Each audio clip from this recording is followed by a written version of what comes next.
하나님께서 우리에게 또 창세기를 같이 나누면서 정말 하나님이 이 땅을 창조할 때나 그리고 지금도 여전히 하나님께서 의도하신 바가 무엇인지, 하나님께서 의도하신 바가 무엇인지, 그리고 우리가 어떠한 삶을 살기를 원하시는지, 그리고 우리가 왜 여기 존재하는지 하는 것을 또 이번 창세기의 만남을 통해서 깨달아갈 수 있기를 바랍니다.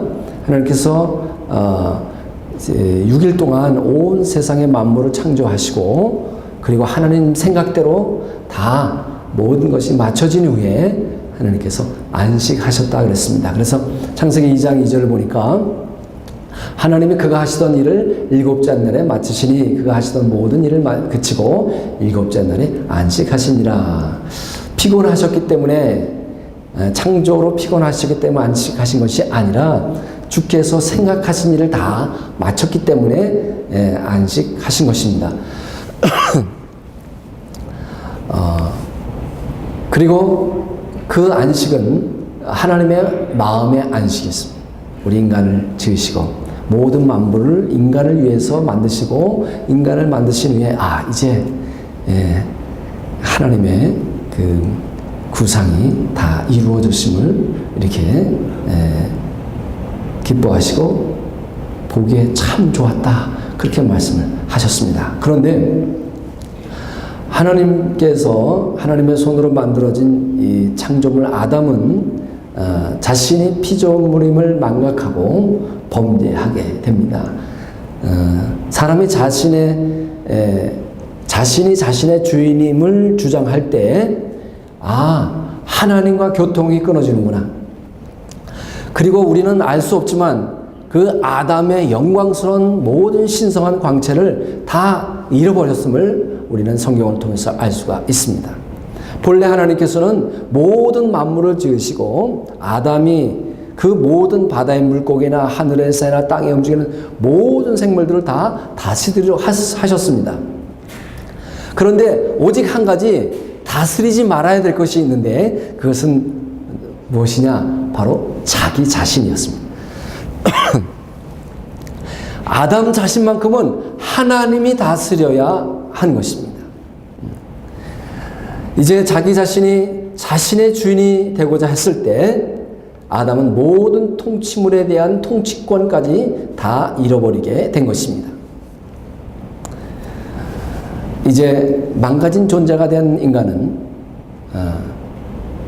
하나님으로부터 떠나가게 되었고, 하나님과의 모든 관계가 단절이 되어버렸습니다. 사망이라고 하는 것은, 우리의 영이 죽었다라고 하는 것은 바로 하나님과의 관계가 단절된 것을 의미합니다. 그런데 하나님께서는 이 하나님과 단절되어 망가진 존재가 되어버린, 영원히 죽을 수밖에 없는 존재를 구속으로 말미암아, 십자가 구속으로 말미암아 하나님의 형상으로 다시 온전히 회복시켜 주시는 것입니다. 그러므로 구속이라고 하는 것은 우리 각자의 어떤 구원만을 의미하는 것이 아니라 하나님의 계획대로 온 인류가 회복되는 것을 뜻합니다. 그래서 저와 여러분이 하나님의 구상하신 대로 예수 그리스도와 같이 온전히 회복되시기를 지금도 기다리시고 원하시는 줄 믿습니다. 그래서 구속을 통해서 우리를 회복하시되 아담의 자리로 회복하시는 것이 아니라 우리가 알지도 못하는, 가보지도 못한 자리, 예수님 자신이 계신 곳으로 예수님의 형상으로 우리를 회복시켜 주실 줄로 믿습니다. 아멘. 흙으로 사람을 지으사 그 코에 생기를 불어넣으신 주 하나님, 우리 위해 아들을 세상에 보내신 사랑에 주 하나님을 사랑해. 할렐루야. 예. 그런 아담의 자리가 아니라 우리는 정말 기대하지도 못하고 알 수도 없는 예수 그리스도의 자리까지 우리를 회복시켜 갈 줄로 믿습니다. 예, 뱀은 본래 하나님 만드신 창조물 중에 가장 아름답고 가장 영리한 동물이었습니다. 그래서 사탄은 그 뱀을 사용하게 된 것입니다. 뱀은 그래서 사람과 본래 아주 가깝게 늘 친밀하게 그리고 늘 하와 곁에서 매일 같이 있었던 존재였던 것 같습니다. 오늘날 사람하고 이렇게 아주 가까이 지내는 동물이 누구죠? 무엇이 있죠? 뱀인가요? 네. 뱀이 늘 옆에 있다고 생각하시면 아마 이 소름이 끼칠 겁니다. 근데 요즘 우리 덕이 개하고 또 고양이하고 얼마나 우리 잘 지냅니까? 이것이 바로 어떤 아담의 잔재입니다.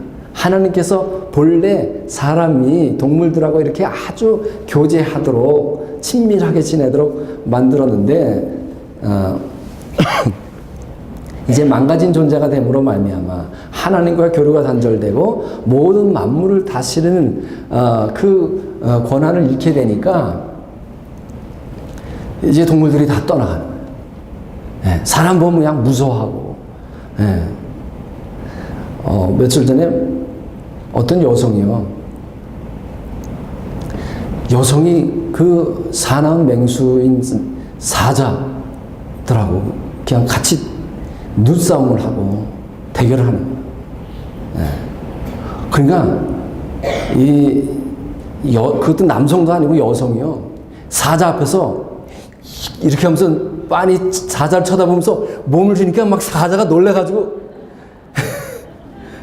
결국에 도망가 버리는 거예요. 그리고 저는 사자가 다른 동물들이 잡아놓은 먹이를 이렇게 뺏어 먹고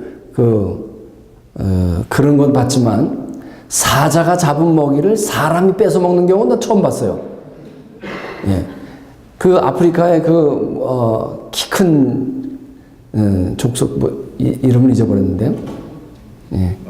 마사이족입니다. 이 마사이족은요 사자를 전혀 두려워하지 않는 거예요.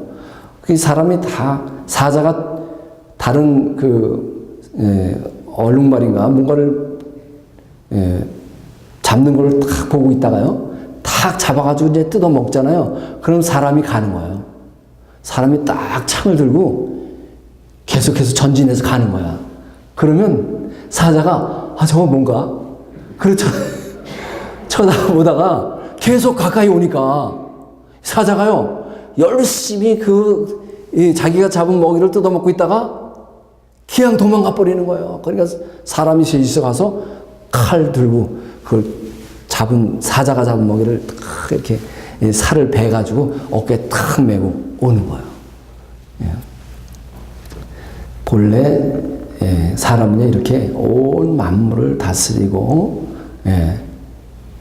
그리고 그들과 친밀하게 지내도록 되어 있었는데 범죄함으로 이제 모든 동물들이 다 사람을 두려워하면서 그리고 이제 대부분의 동물들이 다 관계가 사람과의 교제가 이제 끊어지게 된 겁니다.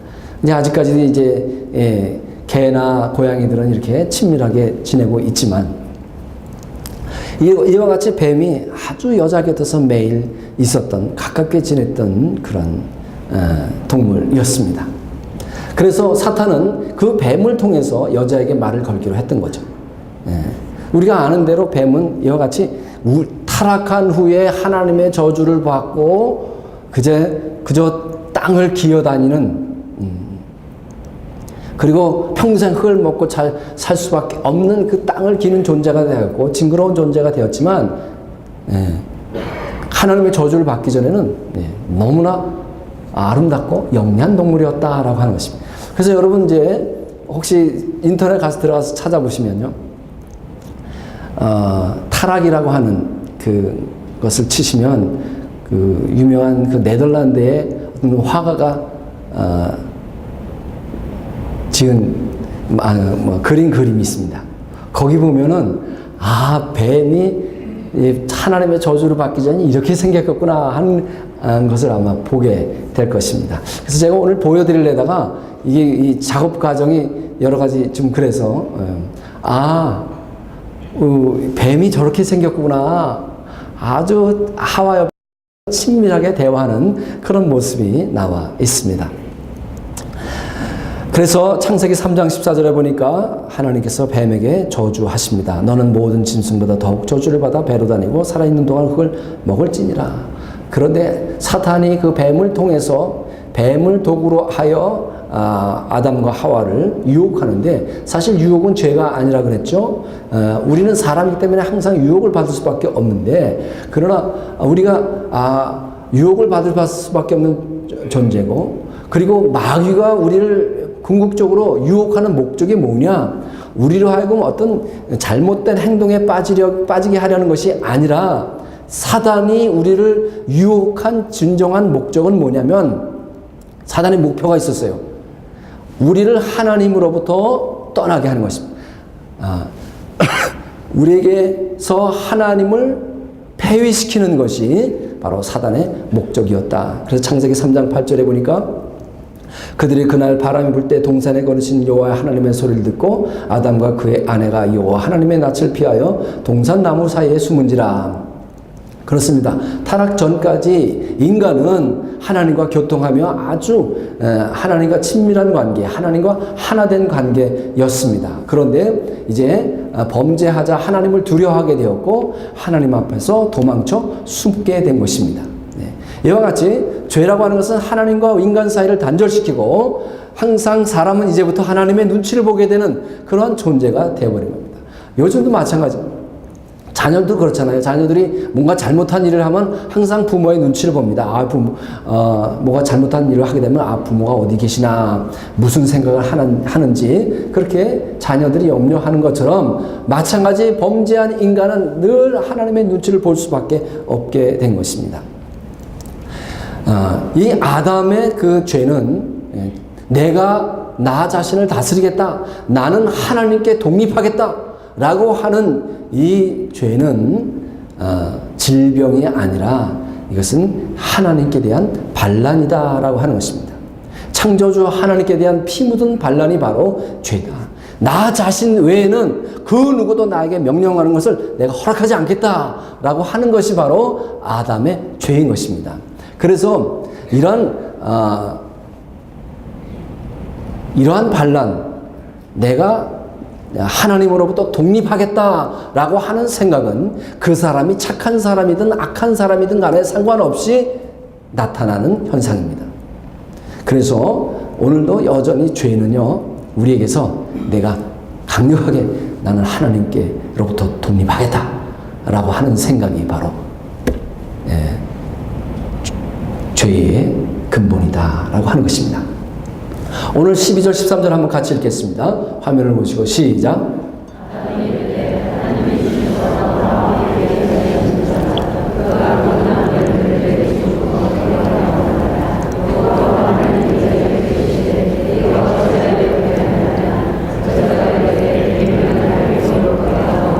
네, 우리가 아담을 볼 때 아담이 먹지 말라고 하는 주님의 명령을 어기고 따먹습니다. 그런데 하나님께서 아담을 부를 때 아담은 핑계합니다. 자신을 탓하지 않습니다. 하와도 마찬가지. 오히려 아담과 하와는 하나님께서 비난받아야 된다라고 암시하고 있습니다. 하나님이 주셔서 나와 함께 있게 하신 여자, 그 여자가 그 과실을 주므로 내가 그것을 먹었다는 겁니다.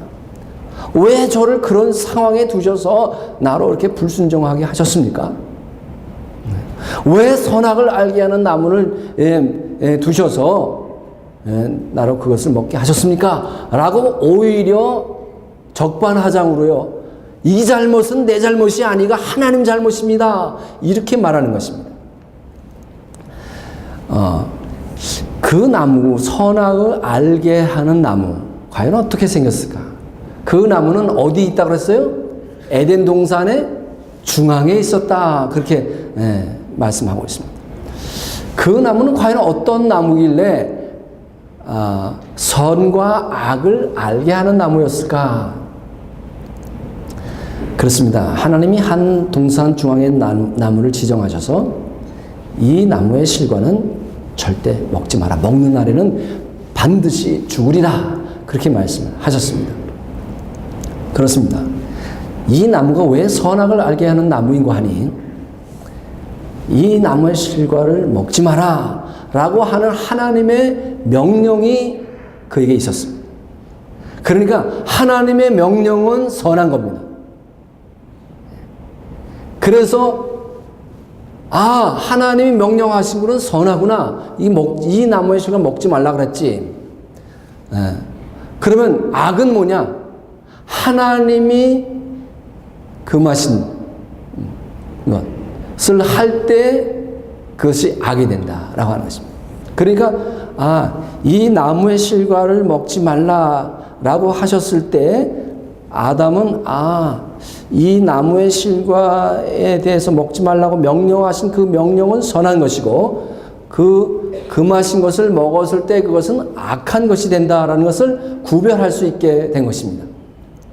그러니까 아담은 그 열매를 먹지 않고 하나님을 의지하는 것은 선이고 먹음으로써 하나님을 무시하게 되면 악이 되는 것입니다.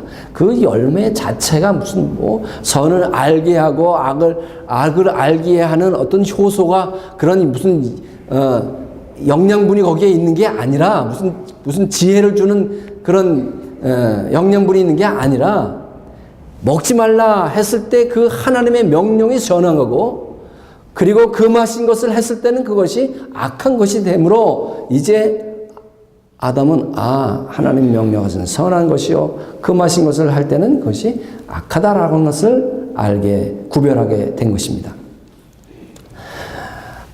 아무튼 죄의 속성은요 하나님을 미워하는 겁니다. 그래서 죄로 물든 인간의 마음이 가장 싫어하는 것은 바로 하나님의 거룩함이다. 그 사도 요한은 이렇게 말합니다. 요한일서 1장 9절 한번 같이 읽습니다. 시작.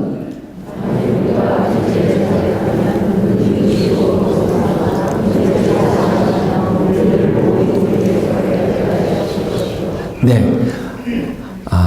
아담이 하와가 핑계하지 아니하고 하나님께 회개했으면 하나님께서는 미쁘시고 의로우사 그 죄를 사하신다 그랬습니다.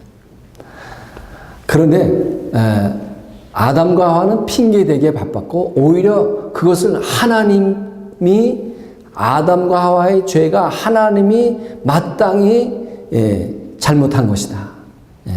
비난을 하나님이 받으셔야 된다 하는 그러한 의미로 말하는 것을 볼 수가 있습니다. 이 세상에 죄를 끌어들인 것은 사람입니다. 그래서 이 사람은 그 죄를 끌어들였기 때문에 그 죄와 사탄을 대항해서 이겨야만 그 죄와 사탄을 대항해서 이겨야만 죄와 사탄의 문제를 해결할 수가 있다라고 하는 것입니다. 그런 이유 때문에 하나님이 사람의 모습으로 오신 것입니다. 우리는 생각하기를 마치 하나님하고 사탄과 거의 힘이 비슷해가지고 누가 더 힘이 세느냐 하는 그런 힘 대결을 하는 것처럼 생각하는 경우가 있는데 절대로 그렇지 않습니다. 하나님은 한순간에 사단을 날려버릴 수가 있는 것입니다. 그런데 우리는 마치 하나님하고 사단하고 대결하는 것 같은 그런 생각을 갖고 있는데 아니다. 하나님은 지금이라도 당장에 사탄을 제거할 수 있지만 왜 우리로 하여금 그 죄를 극복하고 그리고 사단을 이겨야 하도록 하셨는가? 왜? 우리가 그 사단을 끌어들였기 때문에. 우리가 죄를 끌어들인 것이 사람이기 때문에 그렇다는 것입니다. 그래서 저와 여러분은 구속을 통해서 사단을 이기고, 그리고 사탄과 죄에 관한 하나님의 그 예언의 모든 말씀을 이루어야 할 존재가 바로 저와 여러분이다 라고 하는 사실입니다. 그래서 오늘 본문 15절을 한번 또한 같이 읽겠습니다. 시작. 내가 너로 여자와 원수가 되게 하고 내 후손도 여자의 후손과 원수가 되게 하리니 여자의 후손은 내 머리를 상하게 할 것이요 너는 그의 발꿈치를 상하게 할 것이니라. 그렇습니다. 이제 하나님께서는 이 죄의 문제, 사람이 끌어들인 죄와 그 사단을 우리 사람이 극복하고 이기게 하기 위해서 하나님은 사람과 사단의 관계를, 그 유대 관계를 끊어버리고 원수가 되게 하셨다라고 하는 사실입니다. 그래서 이제 사단과 우리 인간은 영원한 원수가 된 겁니다. 사단이랑 이렇게 좋은 관계를 맺을 거라고 생각하지 마시기 바랍니다. 사단과 친밀한 관계가 돼서 좀 그 사탄의 좀 도움을 받아야 되겠다라고 생각한다면 오산이다 말이에요. 평생 원수는 부부가 평생 원수가 아니고, 평생 원수 누구예요? 남편이 평생 원수가 아니고요. 아내가 평생 원수가 아니고 우리의 평생 원수는 사탄이다 말이에요. 우리는 그 사실을 잊지 말아야 하는 것입니다. 죄와 사탄이 저와 여러분의 평생 원수인 줄 믿습니다. 그래서 우리 인간과 사단의 적대 관계는 영원히 지속되는 것입니다. 이제 사람이 망쳐놓은 세상, 사람이 첫 아담이 망쳐놓은 이 세상, 이제 또 다른 사람이 와서, 둘째 아담이 와서 재건해야 하는 것입니다. 바로 이 일을 둘째 아담인 예수 그리스도께서 오셔서 십자가 구속으로 이루게 되신 것입니다. 그래서 예수 그리스도께서 인간의 몸을 입으시고 마침내 사단을 완전히 이기신 것입니다. 그래서 로마서 16장 20절에 평강의 하나님께서 속히 사단을 너희 발 아래서 상하게 하시리라. 사탄을 완전하게 이기신 예수 그리스도께서 이제 저와 여러분 발 아래 사단을 두실 것입니다. 죄와 사탄은 이와 같이 모든 것을 망쳐 놓았는데 이제 예수 그리스도의 십자가 구속으로 말미암아 망쳐 놓은 모든 것들을 하나님께서는 다시 회복하십니다. 이제 그 구속을 통해서 온 세상과 온 우주, 저와 여러분을 지금 회복해 가시고 그 온전한 회복이 이루어질 날이 있게 되는 것입니다. 이제 아담이 그 선악과를 따먹고 하나님을 두려워하면서 내가 이제 죽게 되었구나. 당장 그날 죽지는 않았지만 그러한 두려움에 이 아담과 하와가 어디를 향해서 갔습니까? 동산에 있는 또 다른 나무, 생명나무의 열매를 향해서 가게 된 것입니다. 그래서 하나님께서는 이 사람이 이제 선악을 아는 일에 우리 중 하나같이 되었으니까 그가 손을 들어서 생명나무 열매도 따먹고 영생할까 하노라 하시고 생각하시고 어떻게 했어요? 생명나무로 가는 아담을 그 에덴에서 쫓아내는 겁니다. 쫓아내고 그 생명나무로 가는 그 길목에 천사를 두시고 화영검을 둘러서 절대로 죄 지은 인간이 생명나무로 접근하지 못하도록 하신 것입니다. 그것은 바로 하나님의 은혜였습니다. 왜냐하면 사람이 죄를 지은 상태에서 생명나무의 열매를 먹었으면 어떻게 됐을까라고 하는 것입니다. 죄를 가진 상태에서 영원히 산다라고 하는 것은 마치 사단이 죄를 짓고 지금 영원히 하나님 사탄을 위해서 타락한 천사들을 위해서 예비하신 그런 지옥을 향해서 영원히 갈 수밖에 없는 그런 존재가 되었다라고 하는 것입니다. 그런데 하나님은 인간이 타락한 상태에서, 죄 지은 상태에서 생명나무로 영생을 얻는 것을 허락지 아니하시고, 그 길을 막으시고 이제 사람에게 죄를 없이 하신 다음에, 십자가 구속으로 죄를 없이 하신 다음에 그 생명나무의 열매를 먹게 하시는 것입니다. 그래서 만약에 사람이 죄를 지은 상태에서 생명나무의 열매를 먹었으면 어떻게 됐을까? 사탄은 죄를 짓고, 그는 육신을 갖지 않은 그런 영적인 존재입니다. 영적인 존재로서 보이지 않지만 그는 지금도 역사하고 있습니다. 그런데 만약에 죄 지은 상태에서 인간이 생명나무의 열매를 먹고 영생하였다면 몸을 가진 사탄이 되어서, 몸을 가진 성육신된 마귀가 되어서 얼마나 하나님의 창조물을 혼란스럽게 했을까라는 생각을 해봅니다. 그런데 하나님께서는 우리 인간을 사랑하셔서 그것을 허락지 아니하시고 죄 없는 상태에서 그 하나님의 생명의 열매를 먹게 하시기를 원하신 것입니다. 그래서 이제 십자가 구속으로 우리의 죄를 사하신 다음에 주님은 우리에게 생명을 주시는 것입니다. 그래서 하나님의 아들이 있는 자에게는 하나님의 생명이 있고, 하나님의 아들의 생명이 아들이 없는 자에게는, 그 안에 없는 자에게는 하나님의 생명이 없다, 그렇게 말씀하고 있습니다. 그래서 주님은 말씀하십니다. 누구든지 내 살을 먹고 내 피를 마시는 자는 내 안에 거하고 나도 그의 안에 거하나니. 이제 거듭나서 하나님의 아들의 생명이 저와 여러분 안에 태어나게 된 것입니다. 그 생명, 하나님의 아들의 생명이 그 안에 있는 자는 생명이 있는 것이고, 그 하나님의 아들의 생명이 없는 자는 그에게 생명이 없는 것이라 그랬습니다. 그런데 오늘 우리들에게